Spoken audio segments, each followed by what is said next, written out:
నా పేరు తరుణ్ కుమార్ అండి. నేను కర్నూలు నుంచి వచ్చాను. నేను గతంలో గవర్నమెంట్ పెట్టిన ట్రైనింగ్ సెంటర్ కూడా వెళ్ళాను, 3 days ట్రైనింగ్ సెంటర్కి. బట్ నేను ఫామ్ పెట్టిన తర్వాత కొన్ని సమస్యలు ఎదుర్కొని యూట్యూబ్లో నేను వీకెండ్ ఫార్మింగ్ చూసి వాళ్ళతో కాంటాక్ట్ అయ్యి కొన్ని మెడిసిన్స్ తెప్పించుకొని తర్వాత వాళ్ళు ట్రైనింగ్స్ ఇస్తున్నారని చెప్పి తెలుసుకొని ట్రైనింగ్ బుక్ చేసుకొని వచ్చాను. ఇక్కడికి వచ్చిన తర్వాత మోస్ట్ ప్రాబబ్లీ నాకు మంచి ఇన్ఫర్మేషన్ దొరికింది. చెప్పాలంటే ఒక 80% ఆఫ్ ద ఇన్ఫర్మేషన్ బాగానే గ్యాదర్ చేసుకున్నాను. ఈ ట్రైనింగ్ చాలా యూస్ఫుల్ అవుతుంది.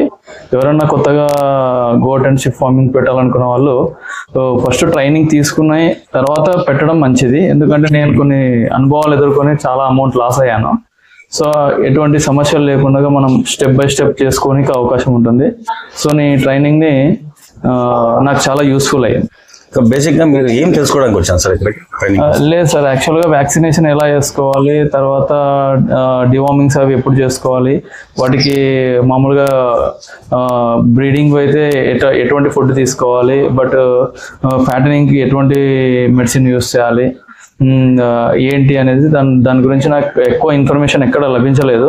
సో దానికోసం అని చెప్పేసి నేను ఈ ట్రైనింగ్ రావడం జరిగింది. ఆల్రెడీ ఫామ్ పెట్టి నష్టపోయారు మీరు ఇప్పుడు? నేను ఫామ్ పెట్టి ఆల్మోస్ట్ నేను 40 పొట్టేలు తెస్తే దాంట్లో 20 పొట్టేలు పైన చనిపోయాయి. దేనివల్ల చనిపోయాయి అంటారు?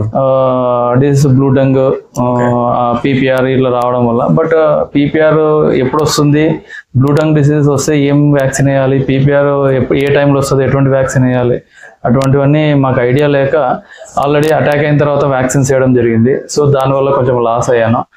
బ్రీడింగ్ ఆ పొట్టేలు తేవడం వల్ల బ్రీడింగ్ ఉన్న ప్లేస్లోనే అవి కూడా ఉండడం వల్ల బ్రీడింగ్ ఉన్న దాంట్లో చిన్నపిల్లలు ఆల్మోస్ట్ ఒక 15-20 దాకా అవి చనిపోయాయి. ఆల్మోస్ట్ ఒక 5 lakhs దాకా లాస్ లో ఉన్నా ప్రజెంట్ నేను. బట్ ఇప్పుడు ఈ అనుభవంతో కొంచెం నేను గెయిన్ లేక రావాలని కోరుకుంటున్నాను. All the best sir. Thank you so much.